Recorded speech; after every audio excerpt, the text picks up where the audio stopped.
ইয়াত চিকিৎসাৰ ব্যৱস্থা নাই। 4 কিলোমিটাৰ যাব লাগে ঢিঙত, 3 কিলোমিটাৰ যাব লাগে ভৈৰাবাৰী, আৰু এইটো নৌকা দি পাৰ হৈ পেলাই সেইটো মাথাউৰিত উঠিবলৈ গ'লে নৌকা বিচাৰি হয়ৰাণ হৈ পেলাই পাছত পাৰ হৈ গৈ তাৰপাছত অটো মাতিলে অটো নাহে। খুটাৰগাঁৱৰ চেণ্টাৰত গ'লেহে অটো পায়। ইফালে বান্দৰ চাৰিআলি বুলি এটা জেগা আছে, সেইটো জেগাত গৈ পেলাই অটো পাই পেলাই যেনে তেনে গৈ পেলাই জীৱিকা চলাই আছোঁ। আমি বৰ অসুবিধাত আছোঁ বুলি মানে চৰকাৰেও জানে, নাজানে বুলি কোনো কথা নাই। জানিলেও আমাৰ সহায় সুবিধা একো হোৱা নাই এতিয়ালৈকে। কোনো MLA আমাৰ কোনো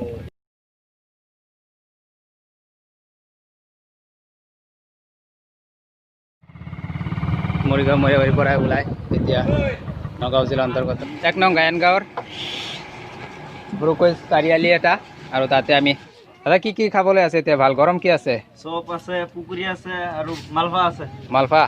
অঁ মালফা নেকি? মালফা বুলি কথা ভয়ে লাগিছে, আলফাই নেকি? খোৱা টেষ্টি লাগিব যেন পাইছোঁ। এতিয়া কি বা খাম? কোনটো গৰম আছে বেছি এতিয়া? চপ আছে।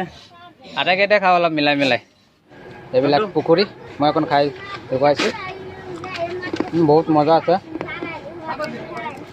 আপোনালোকে এইবিলাক খাই পৰিভ্ৰমণ কৰিলে আহিব পাৰে। ইয়াত চাওক নৰসিংহ পাতেৰে বহুত সুন্দৰ সুগন্ধি। এইটো কেনেকৈ বেচা তুমি? 40 টকা পোৱা। 40 টকা পোৱা? অঁ বহুত টেষ্টি, আপোনালোকে খাব পাৰে। কেতিয়াবা আহিলে এইফালে সোমাই যাব। 1 নং গায়নগাঁও, এইটো দিং ৰাজচক্ৰৰ অন্তৰ্গত। সৰুকৈ এখন চাহৰ হোটেল, আৰু এই ধৰণেৰে নিজৰ জীৱন জীৱিকা চলাই আছে। মালফা আৰু চপ আৰু লগতে গৰম চাহ, বহুত মজা। এই চব খোৱাৰ মজাই বেলেগ। এখন খাইছোঁ আপোনালোকে চাওক, আৰু গৰম চাহ। এতিয়া নৈপৰী অঞ্চললৈ আগবাঢ়ি যাওক আৰু ওচৰৰ দৃশ্যসমূহ এখন দেখুৱাওক, আৰু তাতে আমি ইয়াৰ স্থানীয় মানুহৰ পৰা এখন মতামত গ্ৰহণ কৰিম। আজি আমি গৈ আছোঁ মহামাৰী চৰলৈ, নগাঁও জিলাৰ দিং ৰাজচক্ৰৰ অন্তৰ্গত মহামাৰী চৰলৈ আগবাঢ়িছোঁ আমি। এতিয়া নৈপৰীয়া বাটেৰে আমি আগুৱাই গৈ আছোঁ, আপোনালোকে চাব পাৰিছে। আশা কৰোঁ আজিৰ ভিডিঅ'টো আপোনালোকৰ ভাল লাগিব, আৰু আপোনালোকে শেষলৈকে স্কিপ নকৰাকৈ ভিডিঅ'টো চাব। কিমান নৈসৰ্গী, কিমান ধুনীয়া দৃশ্য। সেউজীয়া কেউফালে কেৱল সেউজীয়া। বা মজা। এই ৰাস্তা আছে, ইয়াৰে এই চাপৰি অঞ্চলখিনি দেখুৱাইছোঁ। বহুতে বিভিন্ন ধৰণৰ বিধে খেতি কৰিছে ইয়াতে কৃষক বন্ধুসকলে। ইয়াত ধান খেতি, ইয়াৰ মৰাপাট শুকুৱাইছে। দূৰণিত আপোনালোকে চাব পাৰিছে মথাউৰি, জুম কৰি দিছোঁ।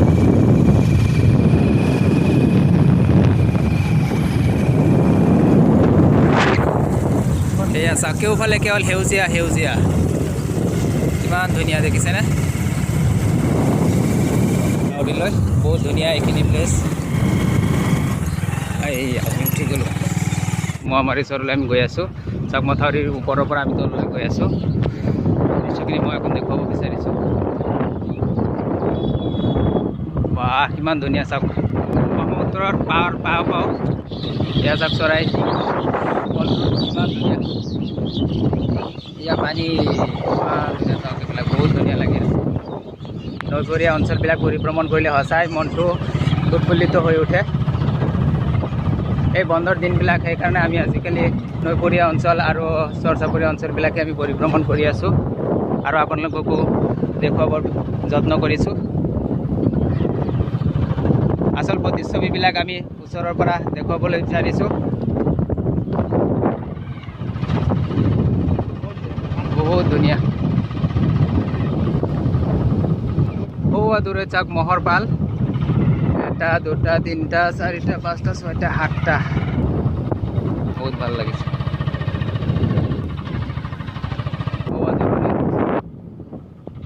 কৰা এই নৈপৰীয়া অঞ্চল চাওক, লুইতৰ পানী বৈ গৈছে। নাও এখনেৰে মানুহে যাতায়াত কৰি আছে, আৰু এয়া চাওক কি কৰা, বহুত ধুনীয়া।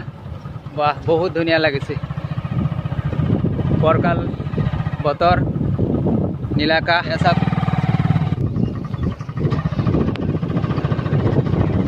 ডাঙৰে মানুহে পৰিভ্ৰমণ কৰি আছে ভিতৰলৈ সোমাই গৈছোঁ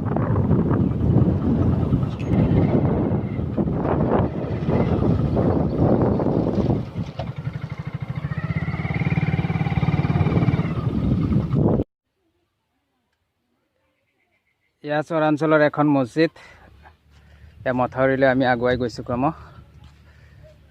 এই গাঁওখনৰ নাম গতিকৰা গাঁও বুলি গম পাইছোঁ আৰু এইখিনি হৈছে বৃহৎ মহামাৰী অঞ্চল এয়া আজি আমি আকৌ নৈপৰীয়া অঞ্চললৈ আহিছোঁ এয়া চাওক ব্ৰহ্মপুত্ৰ ইয়াতে খুব সুন্দৰ বতাহ বলিছে এয়া মথাউৰিৰ পৰা আমি ক্ৰম তললৈ নামি গৈছোঁ আপোনালোকক এয়া ব্ৰহ্মপুত্ৰ নৈখন দেখুৱাবলৈ বিচাৰিছোঁ চাওক কিমান ধুনীয়া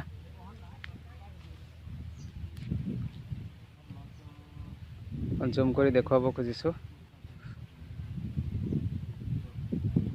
এয়া চাওক সৰু সুৰা নাও কেইখনমান আছে ইয়াতে এই নৈপৰীয়া ঘাট সৰু সুৰা নাও দেখিছোঁ বা বহুত ধুনীয়া ইফালে পানী ইফালে মাটি এয়াই চৰাঞ্চল আৰু নৈপৰীয়া জনজীৱন আপোনালোকক অতি ওচৰৰ পৰা দেখুৱাইছোঁ বহুত ধুনীয়া লাগিছে চাওক সৌৱা দূৰণিত চিংৰি পাহাৰ এফালৰ পৰা মই দেখুৱাইছোঁ সৌৱা সৰু ল'ৰাহঁতে কিবা খেলি থকা যেন পাইছোঁ পানীয়ে পানী আৰু মাজে মাজে চৰ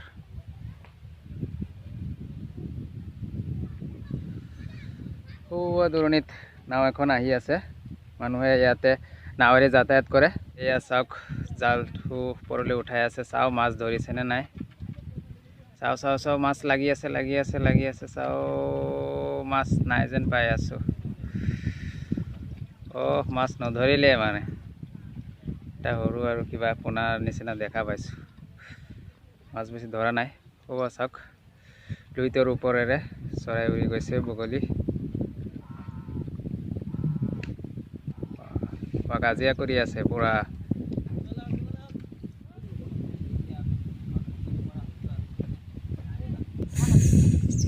আপোনালোকে চাইছে লুইতৰ পানী বৈ গৈ আছে আৰু ইফালে চৰ মহামাৰী চৰ খুৰা এজনক দেখিছোঁ নাৱত বহিছে আমি তেওঁৰ পৰা অকণ জানিব খুজিম তেওঁৰ বিষয়ে এই নৈপৰীয়া অঞ্চলৰ সবিশেষ জানিম এয়া আমি নাৱত উঠিছোঁ খবৰ লওঁ এই অঞ্চলৰ বিষয়ে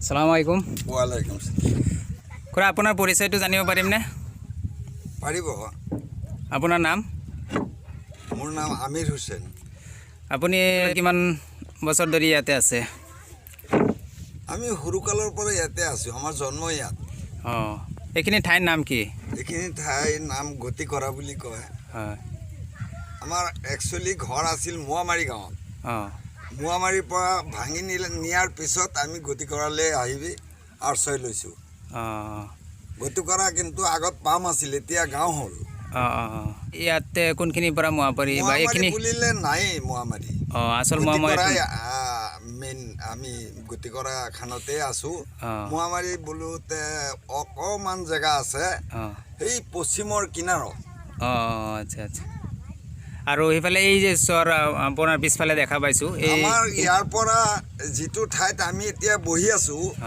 এইটো ঠাইৰ পৰা অন্তত 3.5 কিলোমিটাৰ উত্তৰ ফালে নদী আছিল ব্ৰহ্মপুত্ৰ এইফালে আমি সৰুকালতে গৈছোঁ খুৰাহঁতৰ লগত দেউতাহঁতৰ লগত যোৱাৰ পৰা মানে আমি দেখা পাই আহি আছোঁ আৰু আমাৰ বয়সটো গৈ গৈ এই পানীয়ে বুঢ়াই আছে আৰু মাথাউৰি চৰকাৰে বনাই আছে এই আমাৰ ঘৰৰ সামনত যিটো মাথাউৰি এইটো আমি সৰুকালত পাইছোঁ 62 চনত প্লাট হোৱাৰ পিছত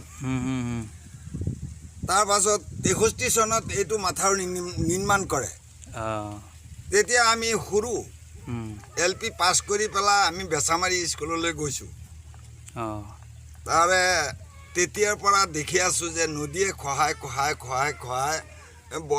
3ঘৰীয়া বস্তি এটা আছিল 13ঘৰীয়া বস্তি এটা আছিল সেই পুৰণা মাথাউৰি এটা আছিল সেইটো আমাৰ সৰুকালতহে আছিল মোৱামৰী ঠাইখিনি বৰবিল। কোন অঁ বৰবিল শিলঘাটৰ পৰা ৰঙাই চাপৰি স্কুললৈকে মাথাউৰিখন আছিল। সেই ৰঙাই চাপৰি স্কুলত গৈ আমি খমানলৈকে পঢ়ি আমাৰ এই মোৱামাৰী স্কুলখন নিৰ্মাণ হৈছিল।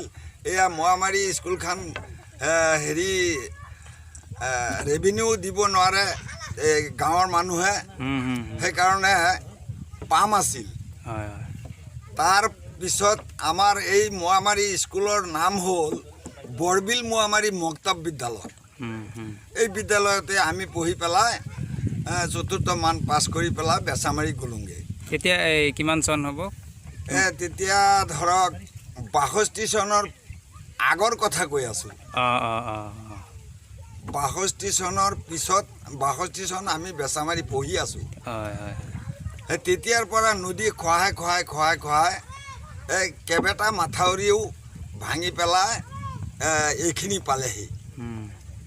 এতিয়া সেই যিটো ডাবুল মাথাউৰি এই ৪ বছৰ আগত হ'ল, এই মাথাউৰিটোৰ আগত ৬৩ চনৰ মাথাউৰিৰ ওচৰত আমি বসবাস কৰি আছোঁ এতিয়া বৰ্তমানে।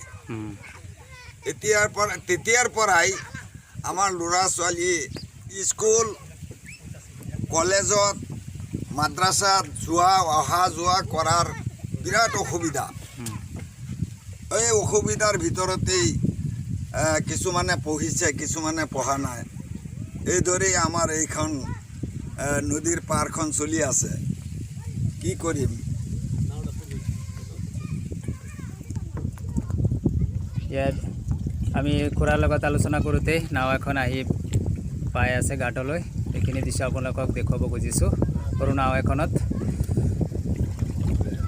3জনমান ল'ৰা আৰু এজন ডেকা ল'ৰা তেওঁলোকে আহিছে। এতিয়া আমি আৰু খুৰাৰ পৰা আৰু কিছু কথা জানিম। তেওঁ বহুত পুৰণা মানুহ লাগিছে, গতিকে আমি তেওঁৰ পৰা আৰু সবিশেষ জানিম এই অঞ্চলৰ বিষয়ে। এতিয়া মোৱামাৰী যিখিনি ঠাই বৰ্তমান আপুনি আঙুলিয়াই দেখুৱাব পাৰিব নেকি? এনে মোৱামাৰী কোনখিনি ঠাই মোৱামাৰী বা পানীৰ মাজত আছে? পানীৰ মাজতে আছে, এই পশ্চিম ফালে। পশ্চিম ফালে ন? এই যে খৰাজালখন আছে যে, এইটো পিছফালে যিটো সেইটো গোটেইটো মোৱামাৰী। মোৱামাৰী একে সুতাৰগাঁৱলৈকে পালেগৈ। সুতাৰগাঁও পোৱাত অকণমান জেগা আছে। মানে অৰিজিনেল যিটো মোৱামাৰী অঞ্চল আছে, মোৱামাৰী এই কিজানি 50 বিঘামান মাটিও নহ'ব কিজানি। 30-35 বিঘামান মাটি মোৱামাৰী গাঁৱৰ আছে আৰু গোটেই গতি কৰা সুতাৰগাঁও কিচামত পৰি। এই অঞ্চলসমূহৰ আপোনাৰ জীৱন জীৱিকা কেনেকুৱা? মানুহে কি কৰি দুৰ্ভিক্ষ হিচাপে চলি আছে আৰু চৰ চাপৰিত আছে মানুহ আৰু ডিমাপুৰত গ'লগৈ। কিছুমানে ভাগি চুক্তি কৰি আছে, কোনোবা হাজিৰা কৰি খায়। যাৰ মাটি অকণমান আছে সেইখিনি মৰাপাট কৰে, আকৌ পানী আহি পেলাই ধ্বংস কৰি দিয়ে। আমি নিজেই এইবেলি 9 বিঘা মাটি পাট খেতি কৰিছোঁ, এটা মৰাপাট কাটিব পৰা নাই, ক্ষমতা হোৱা নাই। 9টা পানী হ'ল। 9টা পানী যদি এটা মৰাপাটৰ খেতিত উঠেগৈ, তেতিয়াহ'লে এইটো কাটাৰ কোনো সম্ভাৱেই নাই। এতিয়ালৈকেও মৰাপাট খেতিতেই মানে খৰি হৈ পেলাই খাৰা হৈ আছে।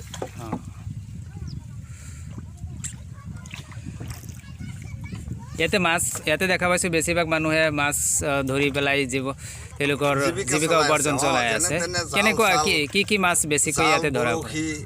এই পাতি পেলাই 2টা মাছ মাৰি পেলাই এই ঘাটত বেচি পেলাই খাবলৈ সুবিধা কৰে। আৰু কি মাছ বেছিকৈ ইয়াতে ব্ৰহ্মপুত্ৰত পোৱা যায়? বৰিয়াল মাছ আৰু মাজে মাজে ভৌকা মাছো আছে, চিতল মাছ আছে।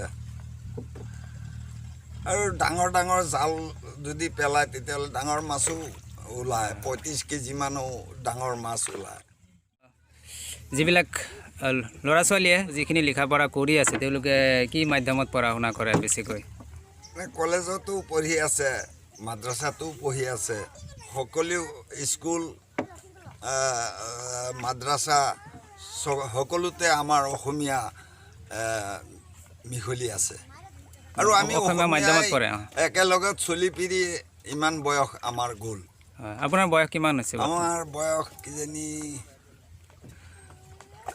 51 চনত আমি 2 বছৰ অঁ অঁ অঁ বয়স এনআৰচিত আছে। অঁ সেই এতিয়ালৈকে হিচাপত ধৰা আপোনাৰ 70ৰ ওপৰ হৈছে। 70ৰ ওপৰ হৈ 71 হৈছে। আমাৰ সব স্কুলেই অসমীয়া হিচাপেই চলি আছে। LP স্কুলে আছে ইয়াতে ওচৰে LP পাজৰে। স্কুল দুখন আছে আমাৰ মানে মহামাৰী গাঁৱত দুটা পাৰ্টি আছে, এটা কমিউনিষ্ট পাৰ্টি আৰু এটা কংগ্ৰেছ পাৰ্টি। হয় হয়। তাৰে কমিউনিষ্ট জিকি গ'ল শামছুল হুদা। অঁ কিমান চনত আমাৰ পাহৰি থাকিলোঁ, 69তেই নেকি না 70তেই 71ত অঁ শামছুল হুদা বিধানসভাৰ সমষ্টিৰ MLA আছিল। সেই তেওঁ থকা দিনত আমাৰ বাজান আছিল কংগ্ৰেছী মানুহ, অঁ ভোগৰাম নেওগ আছিল ঢিঙৰ।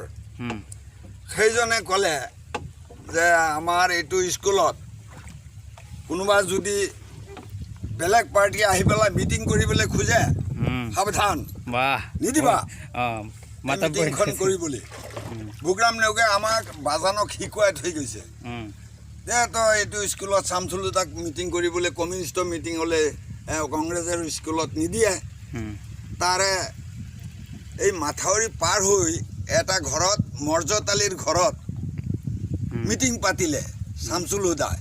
পাতি পেলাই 20 বছৰ মানে শামছুল হুদা ভোটত জিকি গ'ল, কমিউনিষ্টৰ আইন চব চলিল। আমি যদিও মানে কংগ্ৰেছী বাপেকৰ ঘৰৰ পিতেক, আমি কিন্তু অলপ তলে তলে শামছুল হুদাৰ সহায় কৰিছিলোঁ। তেতিয়া আপোনালোকৰ ডেকা বয়স, হয়তো ৰাজনীতিৰ প্ৰতি খুবেই মোহ এটা আছিল, টান আছিল, হেৰি আস্থা এটা আছিল আমাৰ। কিন্তু বিষয়টো গ'লগৈ শামছুল হুদাৰ ফালে। বাজানটো কংগ্ৰেছী মানুহ, শুনিবই নোৱাৰে। আমি লুকুৱাই পেলাই গৈ মিটিং পাতি শামছুল হুদাক পাছ কৰাই পেলালোঁ। গোটেই ভোট জাপি দিলে মানুহে, শামছুল হুদা পাছ কৰি পেলালে, MLA হৈ গ'ল। তাৰ পাছত মানে বাজানে মাতি পেলাই সেই যিবিলাক মানুহ কমিউনিষ্ট আছিল, মানে আমাৰ কথা শুনি পালে যে এইটো ল'ৰাওতো গ'ল কমিউনিষ্টত। বাপেক যদিও আমি কংগ্ৰেছী, আমাৰ পিতেকটো লুকুৱাই পেলাই গ'লগৈ শামছুল হুদা মিটিঙত। তাৰে ইহঁতক মাতি আনি আমাৰ সৈতে লৈ শামছুল হুদাৰ ঘৰত গৈ বোলে আমাৰ কংগ্ৰেছী মানুহ কমিউনিষ্টৰ মানুহক ছাত্ৰ ছাত্ৰী দিওঁ, কিন্তু কংগ্ৰেছী মানুহে এই স্কুলত সোমাবলৈ নিদিয়ে, আমাৰ আৰু এখন স্কুল লাগে।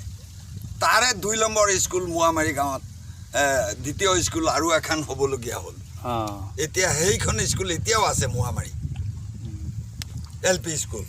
হয়, খুৰাৰ পৰা বহুত কথাখিনি জানিলোঁ, ইয়াৰ ইতিহাস সম্পৰ্কে, ৰাজনৈতিক পৰিস্থিতি সম্পৰ্কে জানিলোঁ। বিদ্যালয় তাৰে আমি এইখন স্কুলৰ সভাপতি হৈ পেলাই 28 বছৰ কাল আছোঁ। আপুনি শিক্ষাৰ লগত বহুতখিনি জড়িত হৈ আছে। মানুহক সাধিছোঁ যে এইটো বস্তু তোমালোকে লোৱা, কাম বন যি কৰিব লাগে, অফিচ আদালতত যাব লাগে, ক'ব লাগে, মই ক'ম, কোনেও নিনিয়ে। 28 বছৰ কাল মোৰ ওপৰত জাপি দি থৈ দিলে। এতিয়া আৰু যেতিয়ালৈকে আমাৰ অভিভাৱক নাই, আমি আমাৰ ছোৱালীজনী 2জনৰ মাক হৈ গ'ল লাষ্টত, তেতিয়া আমি অভিভাৱক নাই। ওপৰৰ পৰা অফিচৰ পৰা কৈছে যে অভিভাৱক নথকা মানুহ স্কুলত সভাপতি থাকিব নোৱাৰে। এতিয়া আমাৰ ল'ৰাকেইটা স্কুল চলাই আছে, ভতিজাকেইটাই চলাই আছে, ভায়েৰেহঁতে চলাই আছে। আমি বাদেই দিলোঁ, বুঢ়া হ'লোহি। হয়, আপুনি বহুতখিনি কথা আমাক জনালে, আৰু ভুল ভ্ৰান্তি যি হয় আমাক ক্ষমা কৰিব। হয় হয়, নাই, আপুনি বহুতখিনি কথা আমাক জনালে, আমি জনা নাছিলোঁ। হয়, এতিয়া আমি এনেকুৱা অঞ্চলত, আপুনি এই নৈপৰীয়া অঞ্চলবিলাকত থাকি পেলাই মানে কেনেকুৱা আপোনাৰ এই জীৱন অভিজ্ঞতাৰ পৰা কওক, কেনেকুৱা আপুনি পাইছেনে? ভাল লাগে নেকি এনেকুৱা অঞ্চলত থাকি? নদীৰ পাৰত থকাটো ভালেই লাগে, মাছ পুঠি দুটা এটা খাব পাৰোঁ। আগততো গৰু গাই ম'হ চৰাব পাৰিছোঁ, এতিয়া আকৌ চৰ চাপৰিবিলাকত এই সুবিধাটো নাই। নথকাত এতিয়া আমাৰ হাবাতৰি হৈ গ'ল এই পানীত ডুবাই ডুবাই কিমান থাকিম এতিয়া আমাৰ মন্তব্যটা হৈ গ'ল এতিয়া দূৰত গৈ পেলাই মাটি কিনিবলৈ গ'লে 10 লাখ টকা বিঘা লাগে 10 লাখ টকাটো আমি লিখিবই নোৱাৰিম দেখাই নাই 10 লাখ টকা বিঘা মাটি শুনাই নাই আমি এতিয়া 10 লাখ টকা বিঘা লাগে আমাৰ ইয়াতে 5 লাখ টকা চলি আছে বিঘা তে মাটি সম্পত্তি যি কৰিছিলোঁ ডেকা বয়সত সেইখিনি আৰু ল'ৰাকেইটাক ভগাই ভগাই দিলোঁ নিজেও অলপমান ৰাখিলোঁ যেনে তেনে পৰিয়ালটো চলাই আছোঁ আপোনাক দেখা পাইছোঁ আপোনাৰ মূৰত এখন অসমীয়া ফুলাম গামোচা এইবিলাক গামোচা আমি মিটিঙত বহিলেই আমাৰ ডিঙিত আঁৰি দিয়েহি এইবিলাক 15টা না 20টা গামোচা আমাৰ ঘৰত এতিয়াও পৰি আছে যিবিলাক মিটিং হয় চবতে আমাৰ সভাপতি হ'ব লাগে অসমীয়া ফুলাম গামোচা পিন্ধি আপুনি গৌৰৱ অনুভৱ কৰে বৰ ভাল পাম আগৰ পৰা আমি অসমীয়াৰ লগত চলা মানে একে লেংটাৰ পৰা আমাৰ 13 যোৰ চোলা পেণ্ট অসমীয়াই বোলে দিছে অসমীয়াই নি পেলাই আমাক কেবিত ভৰ্তি কৰাইছিল শশী হাজৰিকা বুলি কয় ঢিঙৰ এজন মুৰব্বী মানুহ আছিল তেওঁৱে আমাক লৈ গৈছিলগৈ বাজানৰ পৰা কাহি পেলাই 3 মাহ ৰখাৰ পিছত আমাক আৰু নোৱাৰিলে ৰাখিবলৈ এনে ব্ৰহ্মপুত্ৰৰ বান যেতিয়া হেৰি হয় ব্ৰহ্মপুত্ৰৰ বানৰ কাৰণে আপোনাৰ কি সমস্যাত কেনেকুৱা ধৰণৰ মানে কষ্ট অনুভৱ কৰে হয় এই মাথাউৰিৰ ওপৰত উঠি পেলাই মানুহবিলাকে গৰু গাই ম'হ চৌ এইবিলাক চব ভাচি যায় বহুত মৰে ম'হ আৰু এই মাথাউৰিখনত উঠি পেলাইহে আশ্ৰয় লয় আৰু চৰকাৰে অলপ পদ্ধতি দিলে এই ভেটিবিলাক বান্ধি দিয়াৰ পিছত চৰৰ মানুহখিনিয়ে আৰু এই ভেটিটোত উঠি পেলাই আৰু আশ্ৰয় লয় এইটো অকণ ওখ কৰি দিছে ন অলপ ভেটি বনাই ওখ কৰি দিয়ে এইবিলাক আকৌ চৰ ভাঙি দিলে ইয়াতে আগতে কেনেকুৱা বহুত মানুহ ইয়াৰ পৰা গুচি গৈছে নেকি ইয়াৰ পৰা বহুত মানুহ গ'লগৈ তাৰ মাজতে দেখিছোঁ নৈৰ সিপাৰৰ পৰা তেওঁলোক আহিছে ইয়াতে নাও লৈ পেলাই লগত সৰু ল'ৰা আছে তোমালোকে নাৱত উঠিছা দেখোন ভাল লাগিছে সাঁতুৰিব পাৰা অকণ লাজ পাই আছে বহুত মৰম লগা ল'ৰা সেইকাৰণে অকণ আপোনালোক দেখুৱালোঁ পিছে অকণ লাজ কৰিছে মাত মাতা নাই এতিয়া তোমালোকৰ পৰা অকণ জানিব খুজিছোঁ তোমালোকে এইফালে নৈপৰীয়া অঞ্চলৰ বাসিন্দা হয়নে সেই হিচাপে তোমালোকে ইয়াতে নাৱত উঠি পেলাই কেনেকুৱা পোৱা মানে আনন্দ লাগে খুব নাৱত প্ৰায় ঘূৰি ফুৰা নেকি ভাল লাগে এই এতিয়া তোমালোক ক'ৰ পৰা আহিছা গৈছিলা অলপ আগত চৰৰ পৰা আহিছা চৰত কিবা কাম আছিল নেকি মাছ মাৰিব গৈছিলা ইয়াতে জীৱন জীৱিকা মাছ ধৰা আৰু এইবিলাক বিক্ৰী কৰা আমি গম পাইছোঁ গতিকে ভাল লাগে এনেকুৱা ধৰণৰ পৰিৱেশত আহিলে মাছ এতিয়া ধৰা পৰিছেনে নাই বেছিকৈ বেছি নাহে ইয়াতে আছে মাছ কি মাছ আছে ইয়াতে দেখুৱাব খুজিছোঁ মাছ ধৰিছে দেখিছোঁ এই মাছখিনি অকণ ওচৰৰ পৰা দেখিছোঁ কি মাছ আৰি মাছ ইয়াৰ চাওক আৰি মাছ তেওঁলোকে ধৰি পেলাই নাৱেৰে আনিছে ইয়াতে আপোনাক ওচৰৰ পৰা দেখুৱাইছোঁ ইয়াৰ চাওক কিমান ধুনীয়া আৰি মাছ যিসকলে দেখা নাই চাই লওক আজি আৰু ভালকৈ চিনি লওক মই আজিকালি চিনাকি হৈছোঁ আৰু এইফালে চৰাঞ্চল আৰু নৈপৰীয়া অঞ্চল পৰিভ্ৰমণ কৰি কৰি এতিয়া মাছো চিনিব পৰা হৈছোঁ আৰু আৰি মাছ ভালকৈ চিনি পাইছোঁ জীয়াই আছে নেকি নে মৰি গৈছে এইমাত্ৰ ধৰি আনিছে হয়নে মাছ এটা কেইটা আছে 1 2 3 4 5 6 7 8 8টামান মাছ আনিছে 8টা আপোনালোকৰ এই চৰাঞ্চলত চিকিৎসালয়ৰ ব্যৱস্থা আছে নেকি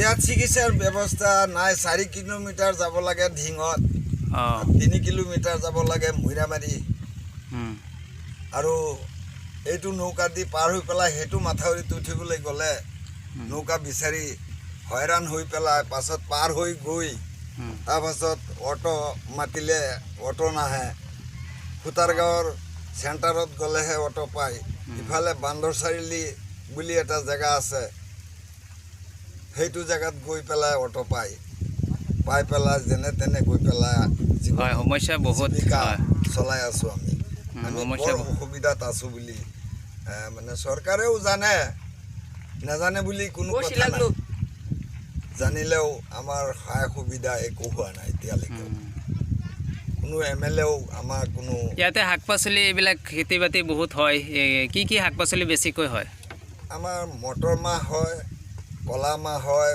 মাটিমাহ হয় ইফালে মানে তৰি তৰকাৰীবিলাক বিলাহী যি যোনে লগা সেইবিলাকেই হয় মহিলাসকলৰ জীৱন জীৱিকা কেনেকুৱা তেওঁলোকে কিবা তেওঁলোকৰ গোট আছে গোটবিলাক চলায় আৰু মহিলাহঁতে যদি মানে বিপদ এটাই মহিলাহঁতৰ যিটো মানে প্ৰেগনেঞ্চি থাকে সেইবিলাকৰ অলপ অসুবিধা হয় আৰু চিভিলত লৈ দৌৰা দৌৰি কৰা ইয়াত আমাৰ গাঁৱতে আছে আশাবিলাক আছে যেন ইহঁত আহি পেলাই স্কুলত মিটিং কৰে দুইজন নাৰ্ছ আহে টিঙৰ পৰা আহি পেলাই প্ৰত্যেক বুধবাৰে 15 দিন পিছে পিছে আহি পেলাই এওঁলোকে আমাৰ খাই খবৰ লয় দেখা পোৱা কৰিবলৈ কোনো সুবিধা নাই আমাৰ ইয়াত বহুত দুখ আছে আমাৰ অন্তৰত হয় সমস্যা বহুত দুখ বহুত তাৰ মাজতো তেওঁলোকে ইতিবাচক দৃষ্টিভংগীৰে আগবাঢ়িব খোজে চৰকাৰী পক্ষৰ পৰাই হওক বা বেচৰকাৰী সংস্থাৰ পৰা আপোনালোকে এই চৰাঞ্চলৰ মানুহৰ কাৰণে কি আহ্বান জনাব আমাৰ আজিকালি যিবিলাক পথাৰ কমিটি আছে সেইবিলাকে অলপ মানে গাঁও সেৱকহঁতে আহি পেলাই মানে চাব লাগে তেওঁলোকে আহি পেলাই চোৱা চিতা নকৰে আমাক পিছফালে পেলাই দিলে আমাক মানে কোনো সহায় সুবিধা আমি নাপাওঁ তাৰে এই মাজে মাজে ইটো সিটো অলপ সাহায্য চৰকাৰৰ ফালৰ পৰা যেনে তেনে পাওঁ আৰু অসম চৰকাৰক আপুনি কি আহ্বান জনাব আমি অসম চৰকাৰৰ মুখ্যমন্ত্ৰী চাহাবক আমি অনুৰোধ জনাওঁ যে আমাৰ ফালে অলপ চকু কাণ দিয়ে যেন আমাৰ আবেদন এইটোৱেই আৰু কি ক'ম আমাৰ দুখটো কোনেও নাচায় হয় খুবেই মৰ্মান্তিক আৰু খুবেই বেদনাদায়কভাৱে তেওঁ কথাখিনি আমাৰ আগত ব্যক্ত কৰিলে দেশত পৰি আছোঁ হয় সকলোৱে কয় যে আমি সকলোৱে একেলগে আগবাঢ়িব লাগে কিন্তু আচলতে বাস্তৱত সেইটো সম্ভৱপৰ হোৱা নাই বা চৰকাৰী পক্ষই হওক বা অন্য দল সংগঠনেই হওক এইবোৰত যিমানখিনি গুৰুত্ব দিব লাগিছিল সিমানখিনি গুৰুত্ব দিয়া নাই বছৰে বছৰে বান আহে গৰাখহনীয়া আহে সাহায্যৰ নামত ফুটা কৰি কিবা দিয়ে ক'ৰবাত নাপায় গতিকে এনেকৈ সমস্যাবিলাক সমাধান হোৱা নাই গতিকে তেওঁলোকে বিচাৰে স্থায়ী সমাধান চৰকাৰী পক্ষৰ পৰা তেওঁলোকেও বহুখিনি আশা কৰে যেহেতু তেওঁলোকে ভোট দিয়ে তেওঁলোকে এখন চৰকাৰ গঢ়াত তেওঁলোকে অৱদান আগবঢ়ায় গতিকে তেওঁলোকৰো প্ৰাপ্য আছে গতিকে তেওঁলোকৰ সেই প্ৰাপ্যখিনি তেওঁলোকক দিব লাগে এয়াই তেওঁলোকৰ আহ্বান গতিকে আপোনালোকে এই ভিডিঅ'টো চাই হয়তো বহুখিনি কথা উপলব্ধি কৰিবলৈ নিশ্চয় সক্ষম হৈছে আৰু যদি এই ভিডিঅ'টো চাই ভাল লাগিছে